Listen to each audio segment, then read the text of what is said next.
Hola a todos, en el vídeo de hoy vamos a comentar un artículo muy interesante publicado por la Sociedad de Arqueología Bíblica que trata sobre la necromancia en el mundo griego y romano. Es interesante apuntar que el profesor que escribe el artículo enfatiza que el concepto que tenemos hoy de necromancia no es el mismo concepto que teníamos en la antigüedad. Cuando hablamos de necromancia en el presente normalmente se atribuye a magia negra, por supuesto hablar con los muertos, cosas así, pero hoy se le ha dado una connotación un poco más diferente y a diferencia de cómo se veía en el mundo antiguo, porque vemos que en la antigüedad incluso reyes tenemos diferentes relatos que consultaban a los muertos para diferentes propósitos, en este caso fantasmas como les llamaban. Y es muy interesante, hay una historia que nos habla acerca de Pausanias, que en este caso era el regente de Esparta en una ciudad griega, que sería en este caso lo que sería Estambul en Turquía.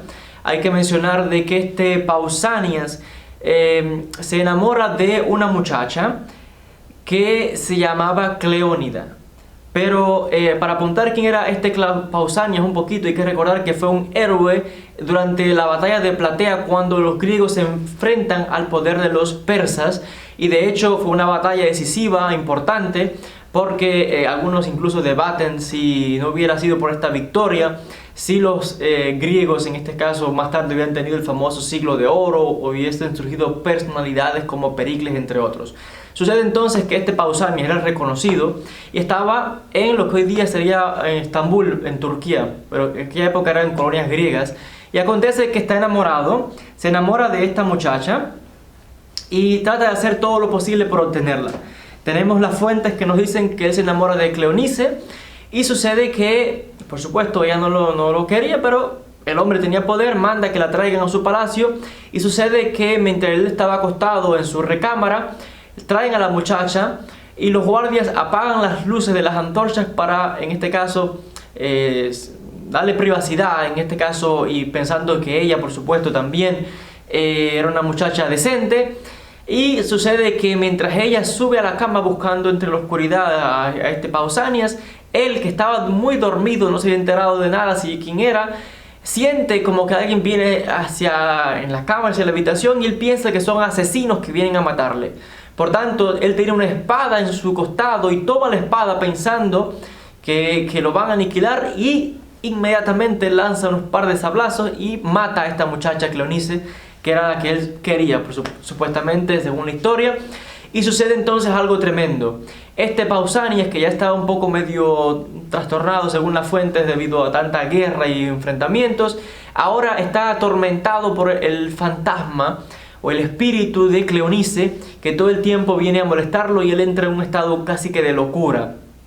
Llega un punto en que las fuentes nos dicen de que él va y consulta a un oráculo de la muerte. Eran oráculos que se encontraban en diferentes ciudades, ciudades específicas, donde había personas capacitadas para consultar, en este caso, a las personas que habían fallecido. Aquí tenemos ya esta conexión con la necromancia en el mundo griego.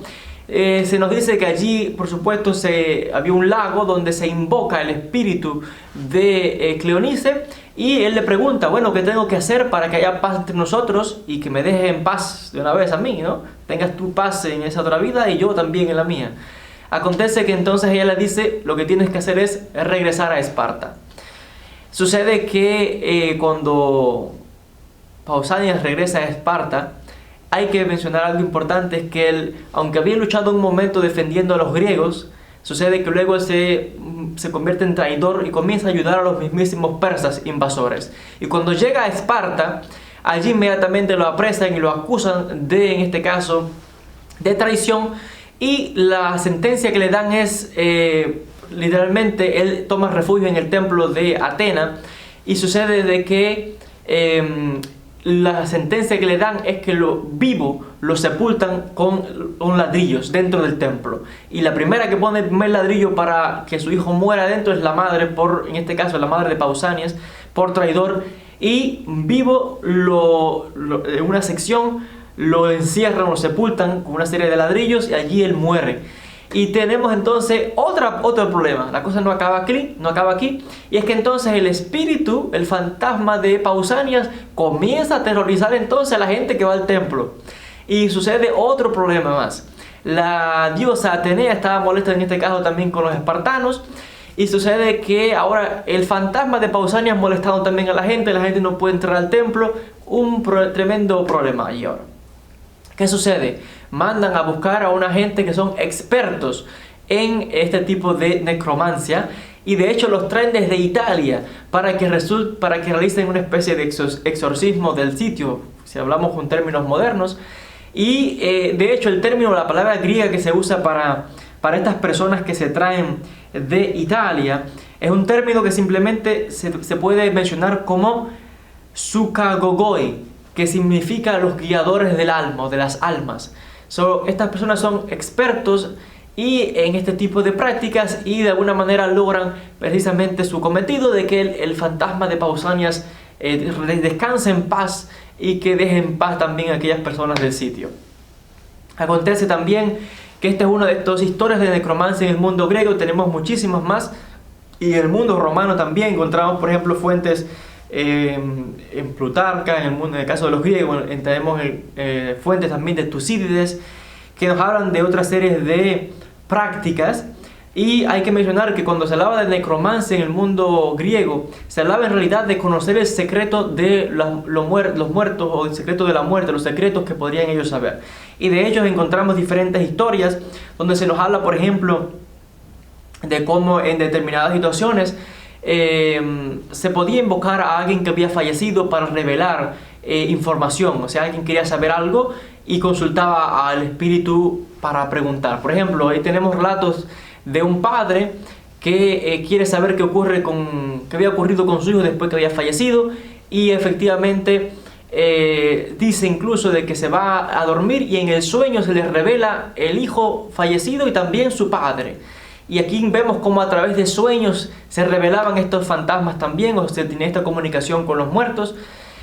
También, por ejemplo, si alguien había sido asesinado o muerto de alguna manera, se podía llamar a estas personas preparadas o que sabían para que invocasen a este espíritu y les revelase quién les había dado muerte, quién había sido el asesino, para coger entonces al asesino y condenarle. Tenemos historias, por ejemplo, de un tal Periander, que Herodoto lo deja por escrito, ¿no? Este Periander era un tirano, gobernante de Corinto, y sucede que manda a llamar al espíritu de su madre, que nos dice el texto, porque quería que la madre le dijese dónde estaba una fortuna enterrada, un dinero. Y dice el texto, manda a llamar en este caso a que consultar al espíritu de su esposa, no de su madre. Y nos dicen las fuentes de que precisamente sucede de que llaman al espíritu de esta persona. Y dice Herodoto de que ella efectivamente le menciona dónde está el tesoro escondido, y le dice además de que cuando ella había fallecido, este Periander había tenido relaciones sexuales con el cadáver muerto de esta persona. Y por tanto ella le dice que para calmar también aquello que había él hecho, o sea, aquella situación, arreglarla, tenía que llevarle ofrendas ahora de ropajes y de vestidos. Y él toma todos estos vestidos de las mujeres de Corinto, va por las calles, quita las ropas y se las lleva como ofrendas a la esposa fallecida. Entonces encontramos muchos relatos como esto en el mundo griego, de cómo se llama a los muertos por diferentes situaciones, y aplicando aquí este concepto de necromancia. Ya menciono que había personas especiales que incluso venían desde lejos, contratadas para hacer estos servicios. También tenemos gente que viajaban a diferentes lugares donde se conocía para llamar al espíritu de esta persona. Normalmente se iba a la tumba si se sabía que la persona estaba enterrada allí para llamar al espíritu. Pero si no se sabía la tumba, habían estos oráculos de la muerte, como ya menciono, que estaban en diferentes ciudades, y la gente iba allí y podía llamarse literalmente a cualquier espíritu y hablar con él y preguntar cualquier información en este caso. Especialmente se iba a diferentes lagos. Estaba la creencia de que en los lagos, ciertos lagos, los espíritus viajaban desde el mundo, del inframundo, que supuestamente estaba bajo la tierra, podían viajar por el agua y se revelaban allí en los lagos, y las personas les consultaban. Luego de hacer un sacrificio, normalmente se sacrificaba un carnero o un chivo, normalmente cuando se derramaba la sangre sobre el lago, como que el espíritu era capaz de adquirir energía vital con esta sangre y poder comunicarse con los humanos, en este caso, a través de un medium que era el que intermediaba. Encontramos incluso muy interesante que de ahí que en muchas películas de Hollywood se ve, por ejemplo, cómo a veces los fantasmas aparecen sobre los lagos y la gente ve fantasmas caminando sobre lagos y agua, y de aquí la conexión con el mundo de los griegos. Encontramos también muchas historias, otras historias, por ejemplo en la famosa Odisea, cuando Odiseo tiene que bajar al inframundo y tiene que llamar en este caso al fantasma o al espíritu de uno de sus camaradas que había fallecido.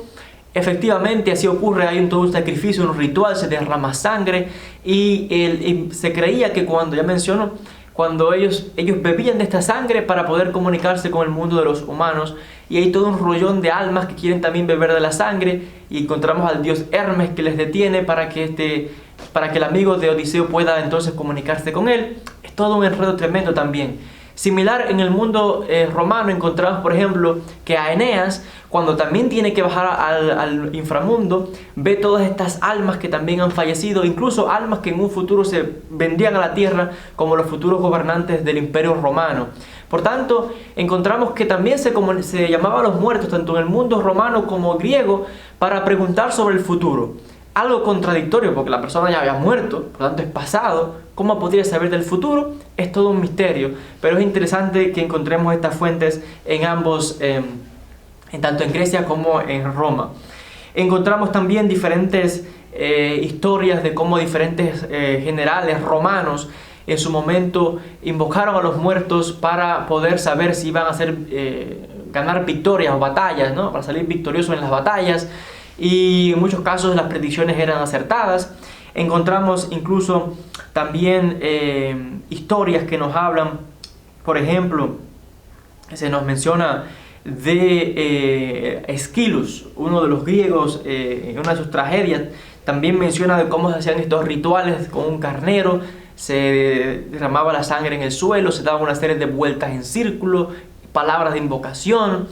Encontramos también que cuando un fantasma aterrorizaba una ciudad o a ciertas personas, se utilizaba un chivo también para encontrar el sitio donde supuestamente estaba enterrado esta persona, y donde el animal se echase, allí estaban, lo sacrificaban el animal, se derramaba la sangre, se daban unas vueltas en círculo, se invocaba y se llamaba el espíritu de la persona para preguntarle.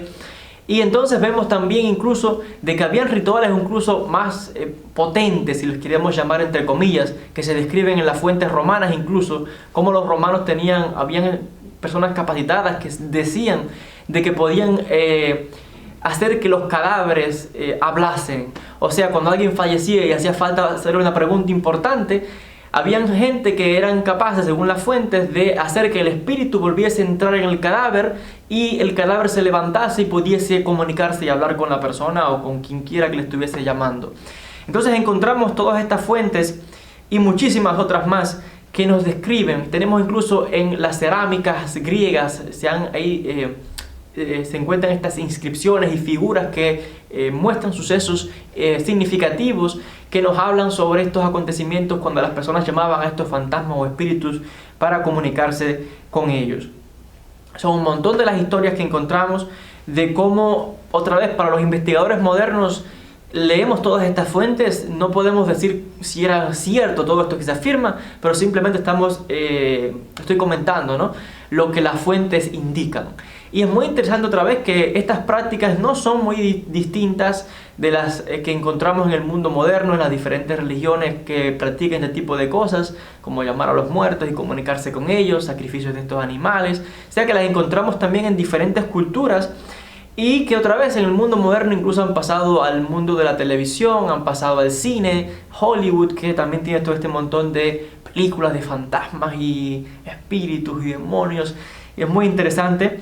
Y que ya desde el mundo antiguo, el mundo de los griegos, el mundo de los romanos, encontramos todas estas personas que se comunicaban con los espíritus. Tenemos una práctica también que era la práctica de comunicarse a través de un cráneo humano, de un ser humano. Había estas personas que tenían consigo un cráneo de una persona y se comunicaban hacían una serie de remedios y cosas para aquel que inquiriese, y cuando el propietario de este cráneo humano iba a dormir, el espíritu de la persona a quien el cráneo pertenecía venía a él en un sueño y le revelaba sucesos para que éste se lo dijera entonces al que venía a consultarle. O sea, como que había un arreglo aquí entre el dueño del cráneo y el que consultaba. Tremendo aquello. El asunto es que incluso tenemos fuentes tanto romanas como griegas que nos hablan, por ejemplo, de uno de los reyes de Esparta, un tal Cleómenes I, que fue el que fundó de hecho la Liga del Peloponeso. Se nos dice de que en un momento él tenía un amigo que se llamaba Arcónides, y este le dijo, Cleónidas le dijo: cuando yo sea rey, yo todo lo que sea de decisiones importantes las voy a consultar contigo. Efectivamente, dice la historia de cuando Cleónidas tomó el poder, mandó a que decapitasen al amigo, tomó la cabeza y la puso en un frasco con miel como para embalsamarla, y cada vez que iba a tomar una decisión importante, una batalla o algo, hablaba con el cráneo, la cabeza de esta persona. Encontramos también incluso en tragedias griegas historias que nos hablan de cabezas o cráneos que viajaban por el agua y la gente y se mantenían en cuevas y la gente iba allí a consultarle. Por tanto, encontramos un montón de historias en el mundo griego y romano donde la necromancia era algo cotidiano, normal, donde hasta reyes iban a consultar, en este caso, a los diferentes oráculos de la muerte y a llamar a los espíritus o fantasmas de las personas que habían fallecido en orden, en este caso, de buscar consejos, saber cosas que necesitaban ellos conocer en cuanto a quién les había dado muerte, tesoros escondidos, saber el futuro de diferentes batallas, los acontecimientos, y así por diferentes razones, o incluso para apaciguar a estos espíritus y que dejasen en paz a las personas del lugar que estuviesen molestando. Y encontramos un montón de relatos similares. Hasta aquí con este vídeo acerca de la necromancia en el mundo de los griegos y de los romanos, y de incluso conexiones con el mundo moderno. Gracias a todos por la atención y nos veremos en un próximo encuentro.